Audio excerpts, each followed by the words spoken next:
In the ancient town of Umwait, where the red earth clung to bare feet and palm trees whispered secrets to the wind, there lived a couple whose love was once the envy of all. Their names were Obinna and Amora. When Obinna first saw Amora at the New Yam festival, he swore the moon paused to admire her beauty.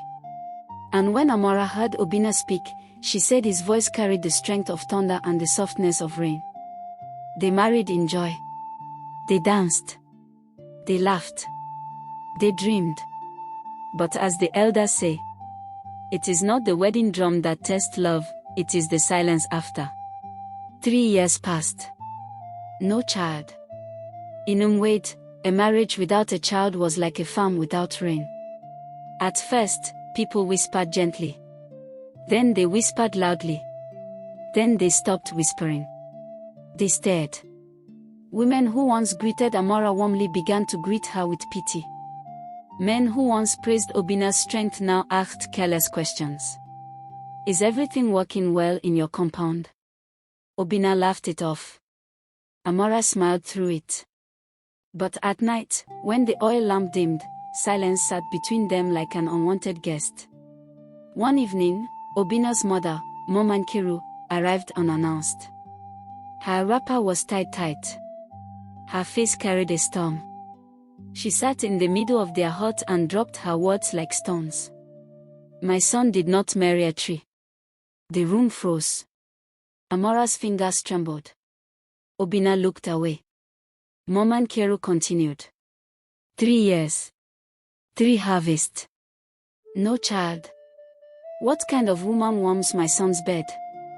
That night, Obinna did not defend his wife. He was silent. And silence can wound deeper than insult. Amora cried alone behind the hut. She remembered something she had never told Obinna. Before their marriage, she had once fallen seriously ill. The village healer had whispered something about complications. But Obinna loved her. And she feared losing him. So she buried the truth. Now the truth was growing close. The pressure became unbearable. One afternoon, Obinna returned from the village square, angry. The elders spoke to me today. Amora's heart raced. They say I must consider a second wife. The words did not shout. But they broke something. Amora stood still. And what did you say? She asked softly. Obinna hesitated. That hesitation was louder than thunder. Unknown to Amora, Obinna had visited a traditional healer secretly. He needed answers. The healer performed rituals, cast cowries, and said, "The problem is not in your wife." Obinna frowned. "It is you?"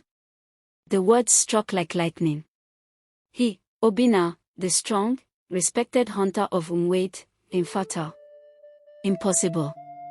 The healer offered medicine but warned. If pride drinks this medicine, it will turn to poison. Instead of confessing, Obinna changed. He became distant. Harsh. Cold. Amora noticed. "What is happening to you?" she asked one night. "Maybe the gods are punishing me for marrying wrongly," he snapped. The words cut her soul. But she said nothing. Because she carried her own secret. One evening, Amora went to see an old midwife outside the village. The midwife examined her. Then smiled gently. "You can bear children." Amora blinked.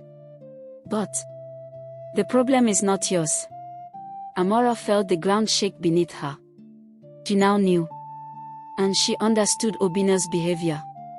He knew too. And he was drowning in pride. Days later, Momankiru returned with a young woman named Adis. "My son must have an heir."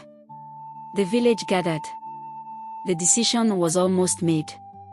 Obinna stood in the center of the compound. Amora watched him. This was the moment. Would he choose truth? Or pride? As the elders began speaking, Amora stepped forward. Her voice trembled, but it carried. "Before you judge me, let truth stand naked." The crowd murmured. She looked at Obinna. Not with anger. but with pain. The problem is not mine. Silence fell. Obina's heart pounded. The healer's warning echoed in his head. If pride drinks this medicine. Amara continued. I have been tested. All eyes turned to Obina. He felt the weight of manhood, culture, ego, expectation. Then something broke inside him. He fell to his knees. It is me. Gasps filled the air. Mom and Keru staggered back. The elders looked stunned. Obina wept openly. Forgive me, Amara. I allowed my pride to turn me into your enemy. The healer's medicine worked slowly over time. Months later, Amara felt strange. Weak. Different. The midwife smiled again. The gods have remembered you. Amara was pregnant. But this is not where the story ends. One night, Obina found something hidden in Amara's wooden box. A small cloth. Inside it, a letter. From years ago. From a doctor in the city. It read, the damage to your womb may make pregnancy difficult. Obina froze. Amara had carried fear all these years. She too had doubted herself. She too had hidden truth. They had both suffered alone. Not because of barrenness, but because of silence. Under the moonlight, Obina held Amara's hands. We almost destroyed ourselves not because of a child, but because we were afraid to speak. Amara nodded. Marriage dies in silence, not in storms. Amara gave birth to twins. The same villagers who once mocked them now celebrated them. But Obina never forgot. He would tell young men, a man is not measured by children, but by courage. And Amara would tell young wives, speak before silence becomes poison. And in Umwait, whenever conflict entered the home, elders would say, remember the silent calabash. Because a calabash that holds water quietly may still be cracking inside.